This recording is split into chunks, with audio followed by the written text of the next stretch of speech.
मेरा नाम आरुषि है। ये कहानी मेरी बेटी अदिति और उसकी ज़िंदगी पर है। मैं बिजनौर के एक छोटे से कस्बे की रहने वाली हूँ। जब मैं विधवा हुई तो मेरे माँ बाप ने मेरी दूसरी शादी कर दी। एक ऐसे व्यक्ति से कर दी जिसका पहले से ही एक बेटा था और मेरे पास भी एक बेटी थी।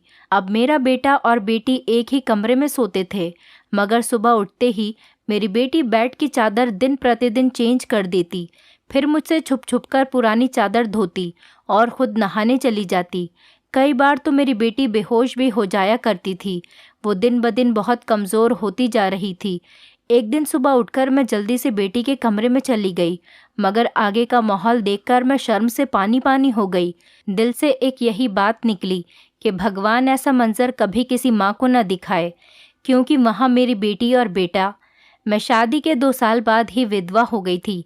उस वक्त मेरी उम्र 18 साल थी, क्योंकि मेरे माँ बाप ने मेरी शादी 16 साल की उम्र में ही कर दी थी। मैं अपने माँ बाप की इकलौती बेटी थी, मगर मुझे ऐसा लगता था मैं उन पर एक बहुत बड़ा बोझ हूँ, मानो जैसे कि मैं उनकी बेटी ही नहीं थी। मेरे पैदा होने के बाद ही मेरी माँ कोई खुशी नहीं देख पाई थी और मेरे पिता, उनको तो बेटे की बहुत चाहत थी, इसीलिए वो मुझे नापसंद करते थे और हमेशा ही मुझसे अलग रहते थे। मुझे दिल से प्यार नहीं करते थे। वो मुझे अपना मानते भी नहीं थे और मुझ पर बहुत गुस्सा करते थे। कुछ ख़ानदानी सख्तियों की वजह से मेरे पिता दूसरी शादी भी नहीं कर सके। बस इसी कारण वो मुझसे बहुत नफ़रत करते थे। हर वक्त मुझसे सख्ती से ही बात करते थे और इसी वजह से उन्होंने मेरी शादी भी जल्दी ही करवा दी थी। मेरा पति सरकारी स्कूल में एक शिक्षक था। हमारी एक 3 साल की बेटी भी थी, मगर एक दिन विद्यालय से आते हुए रास्ते में उनका एक्सीडेंट हो गया और मौके पर ही उनकी मृत्यु हो गई। वो भी मेरा साथ छोड़ गए। वो दिन मेरे लिए किसी कयामत से कम नहीं था। मुझ पर तो परेशानियों के पहाड़ ही टूट पड़े थे। कुछ दिन गुजरने के बाद मेरे सास ससुर ने भी मुझे मेरे माँ बाप के घर भेज दिया। शायद उन पर भी मैं बोझ ही थी। वो भी मुझे अच्छा नहीं समझते थे। उनके ख्याल से मैं मनहूस औरत थी। मैंने ही जैसे उनके बेटे को मार दिया हो। फिर मैं चुपचाप अपने माँ बाप के साथ उनके घर आ गई। मेरे माँ बाप ही मुझे बोझ ही समझते थे। मैं अपनी बेटी को सीने से लगाकर अकेले अकेले बहुत रोती थी। फिर कुछ दिन बाद मेरे माँ बाप ने मेरी दूसरी शादी कर दी, एक ऐसे व्यक्ति से जिसका पहले से ही एक बेटा था और मेरे पास भी एक बेटी थी। हम दोनों एक जैसे थे, इसीलिए हमारी शादी हो गई, वरना मेरे तो अच्छे रिश्ते भी नहीं आते थे।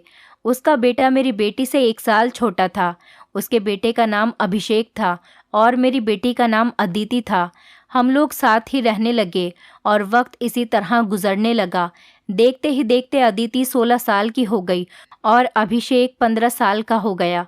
जब अभिषेक के पिता का देहांत हो गया, वो भी इस दुनिया से चले गए। मतलब मेरे दूसरे पति भी हमेशा हमेशा के लिए हमें छोड़कर चले गए। उनकी हमेशा ही तबीयत खराब रहती थी। उन्हें तरह तरह की बीमारियों ने घेर रखा था, लेकिन उनकी बीमारियों के साथ जैसे तैसे गुजर बसर हो रहा था। उनके जाने के बाद मानो जैसे घर की रौनक ही उड़ गई हो। हमारा अपना मकान था, इसीलिए किराए की चिंता नहीं होती थी और मेरे घर में ही एक किराना की छोटी सी दुकान थी। एक दिन जब हम सब लोग सो रहे थे, फिर अचानक ही बहुत ज़ोर से आवाज़ आई। मेरा तो दिल बैठ गया। मैं बहुत घबरा गई थी और डर भी गई थी। मैंने देखा कि ये आवाज़ तो अभिषेक के कमरे से आई है। मैं उसके कमरे की तरफ दौड़ी तो मैं देखते ही हैरान रह गई। कमरे की छत गिर गई थी। ये देखकर मैं घबरा गई। मुझे डर था कि कहीं अभिषेक तो इस छत के नीचे नहीं दब गया। जब मैं करीब गई और मैंने जाकर देखा तो अभिषेक वहाँ नहीं था। वो बाथरूम जाने के लिए उठा होगा, इसी वजह से उसकी जान बच गई, क्योंकि उसके कमरे की छत गिर गई थी। मैंने ईश्वर से धन्यवाद किया कि ये तो अच्छा हुआ कि अभिषेक को कोई चोट नहीं आई। अगर उसको कुछ हो जाता तो मैं उसके स्वर्गवासी पिता को क्या मुंह दिखाती। लेकिन अब हमारे पास इतने पैसे नहीं थे कि हम उस छत को दोबारा डलवा सकते। कमरे का तो कबाड़ा ही बन गया था। सारी छत गिर चुकी थी और हमने उसको उसके हाल पर ही छोड़ दिया। उसके बाद मैंने अपने लिए अपना बिस्तर रसोई में ही डाल दिया और कमरे में दोनों बच्चों को सोने के लिए कहा, क्योंकि बाहर तो बहुत ज़्यादा सर्दी थी और बाहर कोई सो भी नहीं सकता था। और कमरे में एक बेड और एक चारपाई ही थी। 2 लोग भी बहुत मुश्किल से सो पाते थे। अब वो दोनों एक ही कमरे में सोते थे। मजबूरी थी, क्या कर सकते हैं। एक कमरे में तो दुकान थी और मेरे पति ने घर में 3 ही तो कमरे बनवाए थे।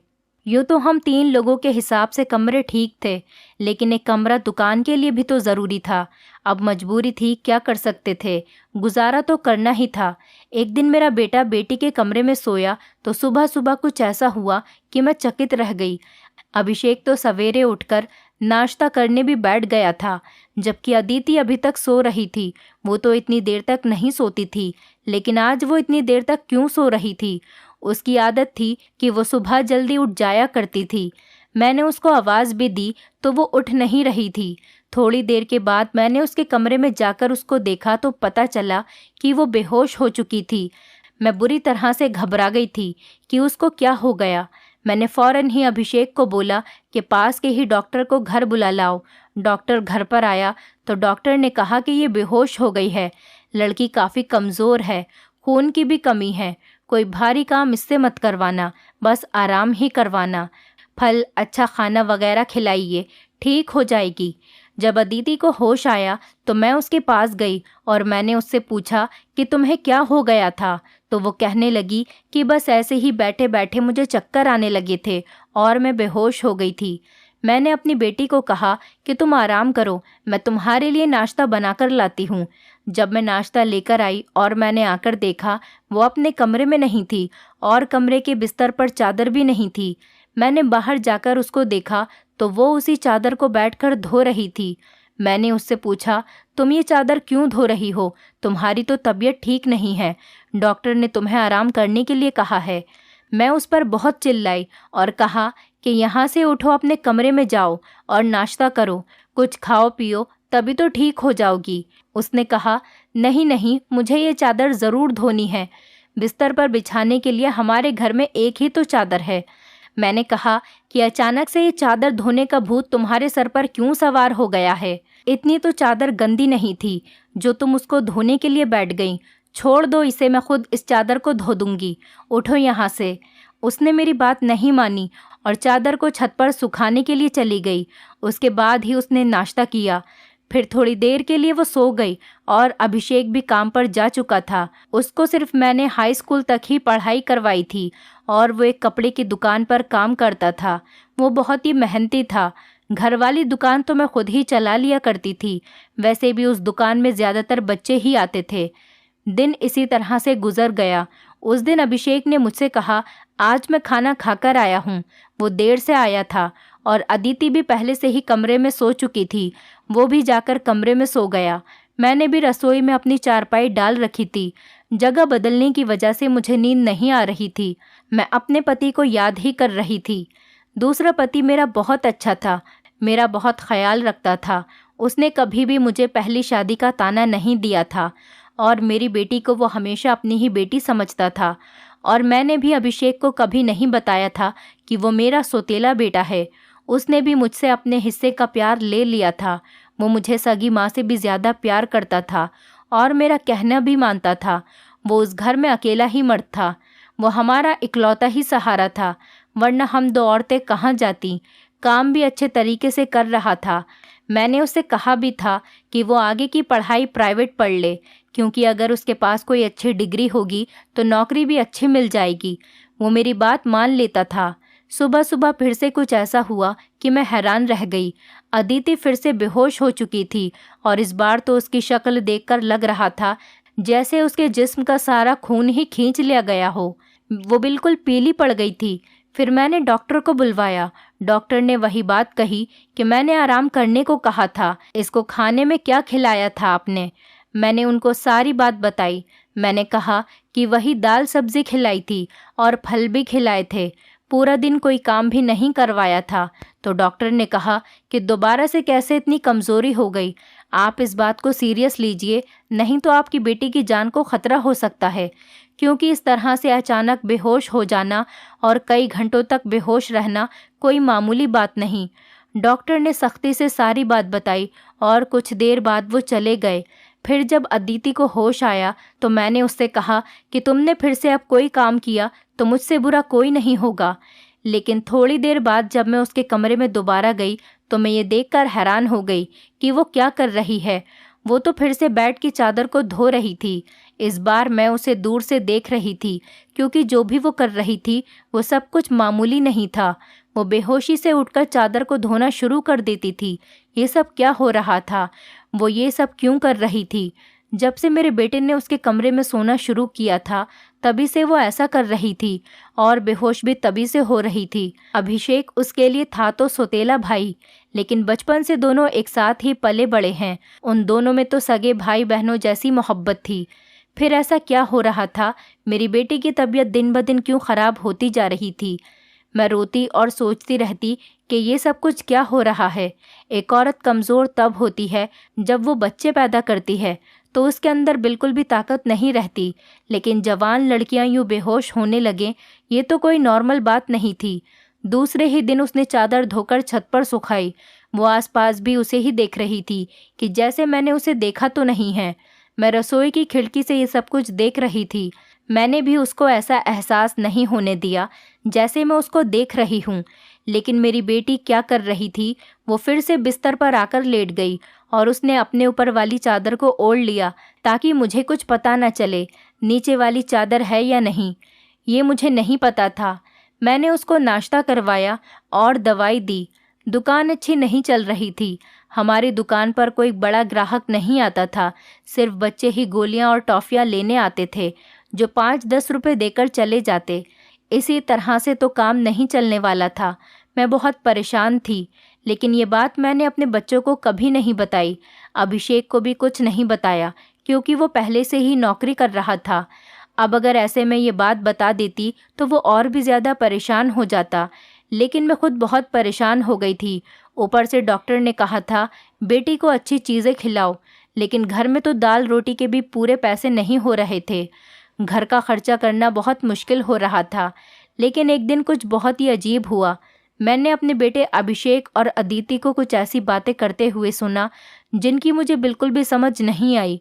मेरे बेटे ने कहा, ये तुमने तो अभी से ही अपनी तबीयत ख़राब कर ली है। इस तरह तो नहीं चलेगा। अगर तुम्हें इतनी परेशानी हो रही है तो फिर हम ये सब नहीं कर सकते। मेरी बेटी ने कहा कि नहीं, मुझे ये काम करना है। इसी तरह के मौके बार बार नहीं मिलते हैं, और मुझे क्या पता था कि मेरे साथ ये सब कुछ हो जाएगा। मुझे तो पता ही नहीं था कि मेरे अंदर इतनी भी ताकत नहीं है। मेरे बेटे ने कहा कि अब तो तुम्हें पता है ना, मैं तुम्हारी ज़िंदगी को दांव पर नहीं लगा सकता। तो मेरी बेटी का कहना था कि नहीं, सिर्फ 2-4 हफ्तों की बात है, उसके बाद ये मौका नहीं मिलेगा। ये सब क्या हो रहा था? मुझे कुछ समझ नहीं आ रहा था। ये दोनों क्या बातें कर रहे हैं? एक दिन तो मैंने कुछ ऐसा देखा जिसको देखकर मैं दंग रह गई। सुबह सुबह ही मेरी बेटी ने चादर को फिर से धोकर छत पर सुखा दिया, और वो एक तरफ खड़ी होकर उल्टी कर रही थी। मैंने कहा कि क्या हो गया है तुम्हें? वो घबरा गई और कहने लगी कि अचानक से मेरा दिल खराब हो गया। मैंने कहा, क्या मतलब है इस बात का कि दिल खराब हो गया तुम्हारा? क्या खा रही हो तुम ऐसा, और चादर को बार बार क्यों धोती हो? क्या छुपा रही हो मुझसे? अगर मुझे पता चला कि तुमने कोई ऐसी वैसी हरकत की है जिससे मेरी और तुम्हारे बाप की इज्जत दांव पर लग गई, तो मैं तुम्हें कभी माफ़ नहीं करूँगी। मेरी बेटी हैरान हो गई। उसने कहा, माँ, आप किस तरह की बातें कर रही हैं? ऐसा कुछ नहीं है जैसा आप सोच रही हैं। लगता है आज आपने कोई फिल्म देखी है, या किसी ने आपके कान मेरे खिलाफ भर दिए हैं, जो आप इस तरह की बातें कर रही हैं। मैं ऐसा क्यों करूँगी? और अगर मैंने इस चादर को धो दिया है तो क्या हो गया? चादर गंदी हो गई थी, बस इसीलिए धो दिया। आपको तो पता है कि कई दिन से मेरी तबीयत ख़राब है, तो दवाई खाने की वजह से मेरे पेट में भी खराबी हो रही है। अगर मुझे उल्टी आ गई तो इसका और कोई मतलब नहीं है। मेरी बेटी मुझसे इस तरह से बात कर रही थी। मैंने उसके मुंह पर थप्पड़ दे मारा और वो ज़मीन पर गिर गई। तभी अचानक अभिषेक भी आ गया। उसने कहा कि माँ, आप ये क्या कर रही हैं? आपने इस पर हाथ क्यों उठाया? तो मैंने उससे कहा, हाँ, मैंने इसको मारा है, इस पर हाथ उठाया है। ऐसा तो मुझे बहुत पहले ही करना चाहिए था, लेकिन अभी मैं पूरी तरह से बात की तह तक नहीं पहुंची हूँ। जिस दिन मुझे पता चल गया तुम दोनों के बारे में, उस दिन देखना। अब मुझे खुद पता नहीं था कि मुझे क्या हो गया था। मेरे दिल में जो बात आ रही थी मैं वही बोलती जा रही थी, जो कि मुझे इस तरह नहीं करना चाहिए था। रात को अचानक मेरी आँख खुली और मैंने देखा कि मेरे बच्चों के कमरे की लाइट जल रही थी। उस वक्त वो क्या कर रहे थे? उनको तो इस समय सो जाना चाहिए था और मुझसे तो शाम को कह रहे थे कि आज हम जल्दी सो जाएंगे। मैं जब कमरे के करीब गई तो वो ना सिर्फ जाग रहे थे बल्कि बातें भी कर रहे थे। किसी बात पर बहुत ज़्यादा खुश हो रहे थे। मेरा बेटा कह रहा था कि तुम बहुत खुशकिस्मत हो। तो बेटी कहने लगी कि हाँ, खुशकिस्मत तो मैं हूँ, लेकिन अभी कल फिर से जब मेरी तबीयत ख़राब होगी तो माँ मुझे देखकर बहुत परेशान हो जाएंगी। कब तक ऐसा झूठ बोलेंगे? बेटा बोला, बस कुछ दिन और कर लेते हैं, फिर सब कुछ ठीक हो जाएगा। मैं उनकी बातें सुनकर हैरान रह गई। आज मुझसे रहा नहीं गया। मैंने कमरे के दरवाजे को खोलने की कोशिश की तो मैं हैरान रह गई। उन्होंने दरवाजे को अंदर से बंद क्यों किया था? क्या वजह थी दरवाज़ा अंदर से बंद करने की? वैसे भी अब मौसम बदल रहा था, उनको दरवाज़ा खोलकर सोना चाहिए था। मैंने दरवाजे पर बार बार दस्तक देना शुरू कर दिया, लेकिन इस तरह से दस्तक देने के बावजूद भी उन लोगों ने दरवाज़ा खोलने में आधा घंटा लगा दिया। और उसके बाद जब मैंने कमरे में देखा तो उनके अलावा कमरे में कोई भी नहीं था और वो दोनों ऐसी शक्ल बनाकर बैठे थे जैसे नींद से जागे हों। मैंने कहा, इतनी देर में दरवाज़ा क्यों खोला है? तो कहने लगे, हम सो रहे थे। मैंने कहा कि झूठ नहीं बोला करो, तुम लोग जाग रहे थे और बातें कर रहे थे। उन्होंने कहा कि हम क्यों इस समय जागेंगे और क्यों बातें करेंगे? हमारा कौन सा कल पेपर है जो हम तैयारी करेंगे और जागेंगे? हम लोग तो सो रहे थे। मुझे उन दोनों की हरकतें समझ नहीं आ रही थी। मेरे पास बोलने के लिए कोई शब्द नहीं थे। मुझे उनकी बातें समझ नहीं आ रही थी क्योंकि वो दोनों तो ऐसे ही बैठे थे जैसे नींद से अभी अभी जागे हों। उसके बाद मैंने उनको कुछ नहीं कहा और वहाँ से चली गई। लेकिन मैं सोचती थी कि कोई ना कोई गड़बड़ तो ज़रूर है। मैं ये देखकर हैरान रह गई। एक दिन मेरी बेटी के बाजू में नील के निशान भी थे। ये तो ज़ख्म के निशान थे। मुझे समझ नहीं आ रही थी कि उसे क्या लगा था। मैंने उससे पूछा तो उसने कहा कि छुरी लगी है, लेकिन छुरी तो उंगली पर लगती है, बाजू पर नहीं। मेरी बेटी कोई ना कोई बात ऐसी है जो मुझसे छुपा रही थी। कभी बेहोश हो जाती थी, कभी उसके शरीर पर अजीब अजीब तरीके के निशान होते थे और कभी उठकर अपने बेड की चादर धोने लग जाती थी और मुझे कमरे में जाने नहीं देती थी। मेरा दिमाग जिस तरफ जा रहा था मैं वैसे ही सोचना नहीं चाहती थी। मेरी गलती थी। मैंने आग और पानी को क्यों एक साथ रखा? मुझे ऐसा नहीं करना चाहिए था। मैंने सोच लिया कि मुझे अब क्या करना है। जवान लड़का और लड़की को मुझे एक साथ एक ही कमरे में नहीं सोने देना चाहिए था।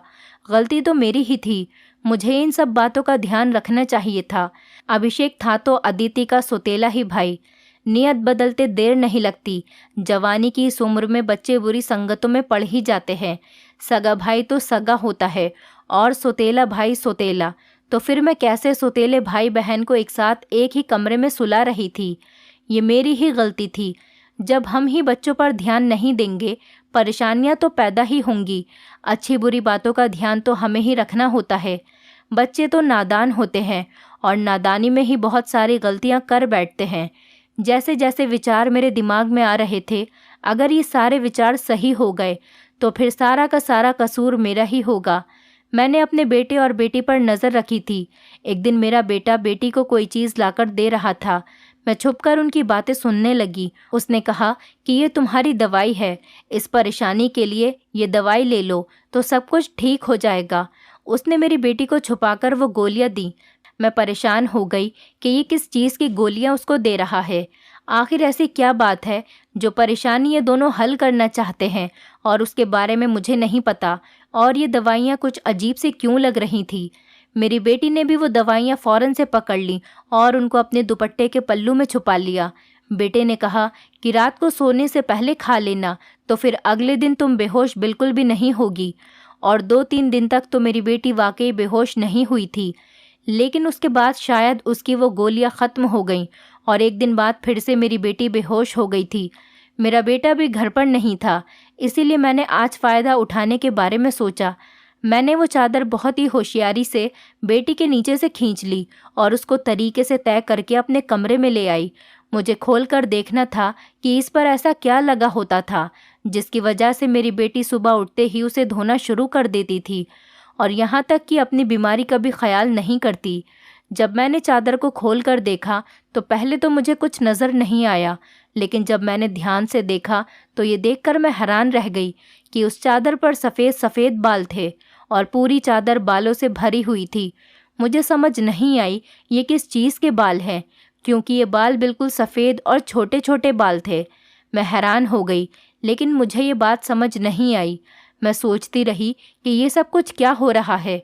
मैं बेटे और बेटी की हरकतों पर नज़र रख रही थी, इसीलिए सारा कुछ अपने दिमाग में सोच रही थी, लेकिन मैं किसी नतीजे पर नहीं पहुंची थी। तब तक मेरी बेटी को ये पता चल ही गया कि चादर मैंने देख ली है, तो वो मेरे पास आकर बैठ गई और कुछ अजीब सी घबराई हुई नज़र आने लगी। उसके बाद मैंने उससे पूछ लिया कि क्या बात है, क्यों परेशान लग रही हो। तो उसने कहा कि माँ, वो चादर कहाँ है। तो मैंने उससे कहा कि वो तो मैंने धोकर डाल दी है। ये कहकर वो मेरे पास से जाने लगी, तो मैंने उसका हाथ पकड़कर उसे रोक लिया और मैंने कहा कि मैं सब कुछ देख चुकी हूँ। उस चादर पर जो भी लगा हुआ था मुझे बता दो, ये सब कुछ क्या है? तुम मुझसे इतने दिनों से क्या छुपा रही हो? मैं बहुत परेशान हो गई हूँ। मेरे दिमाग में बहुत बुरे बुरे विचार आ रहे हैं। वो मेरे पास बैठ गई और फिर मेरी बेटी ने मुझे ऐसी बात बताई कि मेरे कदमों तले से ज़मीन निकल गई। मेरी बेटी ने मुझे बताया कि माँ, जैसा आप समझ रही हैं वैसा बिल्कुल भी नहीं है। दरअसल हमने देख लिया था कि इस घर के हालात अच्छे नहीं चल रहे। घर की दुकान भी नहीं चल रही थी और भैया भी कुछ खास पैसे नहीं कमा रहे थे, लेकिन हमें ऐसा कोई काम नहीं मिल रहा था जो हम लोग कर पाते। फिर भैया के एक दोस्त ने उसको एक काम दिया। दरअसल उसने कुछ बहुत ही नस्ली किस्म के बिल्ली के बच्चे रखे हुए थे, जो कि 3 से 4 की तादाद में थे, लेकिन उनको संभालना उसके बस से बाहर था। इसीलिए उसने हमें उन बच्चों को संभालने का काम दिया और उस काम के बहुत सारे पैसे दिए। दरअसल भैया भी पूरा दिन वहीं होते थे, लेकिन रात में भाई को आराम भी करना होता था, इसीलिए उन बिल्ली के बच्चों को कमरे में ले आते थे और मैं उनको संभाल लेती थी। उन्हीं के बाल सुबह चादर पर लगे हुए थे, जिसको मैं सुबह को धो देती थी, क्योंकि हमें पता था कि आपको इस तरह की चीज़ें अच्छी नहीं लगती और हम आपको ये सब कुछ बताना भी नहीं चाहते थे। हम ये सब काम कर रहे हैं और मुझे बाद में पता चला कि मुझे बिल्ली के बच्चों से एलर्जी हो जाती है, जिसकी वजह से मैं सुबह को बेहोश हो जाती थी। भैया ने मुझे जो दवाइयाँ लाकर दी थी वो भी इसी चीज़ की थी, ताकि मेरी एलर्जी कम हो जाए। माँ, भैया का वो दोस्त बहुत अमीर है और वो इस काम के हमें बहुत ज़्यादा पैसे भी दे रहा था। वो हमें एक दिन के 1000 रुपये दे रहा था और आज उन बच्चों का हमारे घर में आखिरी दिन था, क्योंकि अब वो उन्हें लेकर दूसरे शहर चला गया है और हमने इतने पैसे कमा लिए हैं कि हम उस कमरे की छत भी डलवा सकते हैं और घर का कुछ राशन भी ला सकते हैं। हमें पता है कि आपको पालतू जानवर पसंद नहीं हैं, इसीलिए हमने आपको ये बात नहीं बताई थी, लेकिन आपने तो न जाने हमारे बारे में क्या क्या सोच लिया, हम पर इतना शक किया। आपने हमारे बारे में जो बातें की वो हमारे दिल में तीर की तरह जाकर लगती थीं। मैं जानती हूँ कि वो मेरा सौतेला भाई है, लेकिन वो मेरे सगे भाइयों से भी बढ़कर है। उसने हर बार सिर्फ हमारे बारे में ही सोचा है, जबकि देखा जाए तो हम उसके क्या लगते हैं। उसका पिता तो इस दुनिया से जा चुका है और उसके अपने रिश्तेदार भी तो हैं, जो कि हमसे बहुत ज़्यादा अमीर हैं। वो उनके साथ जाकर भी तो रह सकता है, लेकिन वो फिर भी हमारे साथ रहता है, क्योंकि वो हमें कभी अकेला नहीं छोड़ना चाहता। उसने हमेशा मुझे अपनी सगी बहन ही माना है। उसने कभी मुझसे कोई गलत बात नहीं की और वो हमारा साथ भी देता है, हमारे लिए बहुत कुछ करता है। पूरा दिन वो काम करता था, रात को मैं उसकी मदद करती थी। वो कहता था कि वो रात में भी ये सब कुछ कर लेगा। दिन भर तो वो बेचारा मेहनत करता था, इसीलिए मैंने उससे कहा कि रात को तुम आराम किया करो, बच्चों को मैं देख लूँगी। इसीलिए मैं उसकी मदद कर रही थी। मुझे ये सुनकर बहुत ही ज़्यादा अफसोस हुआ और मुझे खुद पर बहुत गुस्सा भी आ रहा था। मैंने अपने बच्चों के बारे में क्या क्या सोचा। मैं अपने बच्चों के बारे में जितना गलत सोच रही थी, मेरे बच्चे उससे भी कई गुना ज़्यादा अच्छे हैं। इतनी गलत बातें मैंने उनके बारे में सोची जितनी मुझे सोचनी भी नहीं चाहिए थी। हमने ये बात अभिषेक को नहीं बताई। अदिति ने भी उसको कुछ नहीं बताया कि मुझे सारी बात का पता चल गया, क्योंकि अब ये काम वैसे भी ख़त्म हो गया था और मैं उसकी नज़रों में और ज़्यादा गिरना नहीं चाहती थी। कुछ दिन बाद अभिषेक ने उस कमरे की छत डलवा दी और अब हमारे घर का कमरा भी ठीक हो गया था। धीरे धीरे हमने बहुत मेहनत की। मेरी बेटी ने भी घर में बच्चों को ट्यूशन पढ़ाना शुरू कर दिया था। हमारे हालात पहले से बेहतर होने लगे। धीरे धीरे इतने बेहतर हो गए कि हमारे घर में कोई तंगी नहीं रही। मेरे साथ ज़िंदगी ने बहुत बुरा किया था, लेकिन अच्छा ये किया कि मुझे बहुत ज़्यादा नेक और अच्छे बच्चे दिए, चाहे वो मेरे अपने थे या पराए। ईश्वर की कृपा से मेरे दोनों बच्चे बहुत ही मेहनती हैं और इस बात को समझते हैं कि अभी उनकी मेहनत के दिन हैं। हाथ पर हाथ रखकर नहीं बैठ सकते, क्योंकि उनके सर पर पिता का साया नहीं था और मैं भी कुछ खास कर नहीं सकती थी। इस बात का उनको एहसास था और ये एक बहुत बड़ी बात है। ईश्वर की कृपा है कि अब सब कुछ ठीक हो गया। ऊपर वाले का लाख लाख शुक्र हुआ। जैसा मैं सोच रही थी वैसा कुछ नहीं हुआ, लेकिन ऐसा हो भी सकता था। अगर ऐसा होता तो मैं कहाँ जाती। बस आखिर में इतना कहना चाहूँगी, जो ऊपर वाला चाहता है होता वही है। मेरे बच्चे बहुत समझदार हैं और उनके दिल में कोई ऐसी बात नहीं है, लेकिन फिर भी मैं ऐसी माँओं को नसीहत करूँगी, बच्चों के साथ के इस मामले में थोड़ी एहतियात ज़रूर करें और वो गलती ना करें जो मैंने अपने बच्चों के साथ की है। मुझे दोनों को एक कमरे में नहीं रखना चाहिए था, क्योंकि जो ना हुआ और वो हो भी सकता था, और अगर वो हो जाता तो सब कुछ ख़त्म हो जाता। मेरे बच्चे तो समझदार थे, शायद मेरे साथ इसीलिए ऐसा नहीं हुआ। अपने बच्चों का ध्यान रखें, उनकी ज़िंदगी पर भी ध्यान रखें और वो कब क्या कर रहे हैं इस बारे में पूरी जानकारी रखें, और बच्चों पर प्यार करने के साथ साथ थोड़ी सख्ती भी रखें, और वो क्या गलती कर रहे हैं क्या नहीं, इन सब बातों के बारे में उनसे जानकारी लेते रहें और इस बात का ध्यान रखें। जब बच्चे जवान हो जाएं तो उनका बिस्तर अलग कर देना चाहिए। आपसे भी यही सब कहूँगी कि अपने बच्चों का ध्यान रखें। दोस्तों, उम्मीद करती हूँ आपको हमारी कहानी पसंद आई होगी। कहानी पसंद आई है तो वीडियो को लाइक करें, चैनल पर नए हैं तो चैनल को सब्सक्राइब करें और हाँ, नोटिफिकेशन बेल को ज़रूर दबाएं ताकि अगली अपडेट सबसे पहले आपको मिले।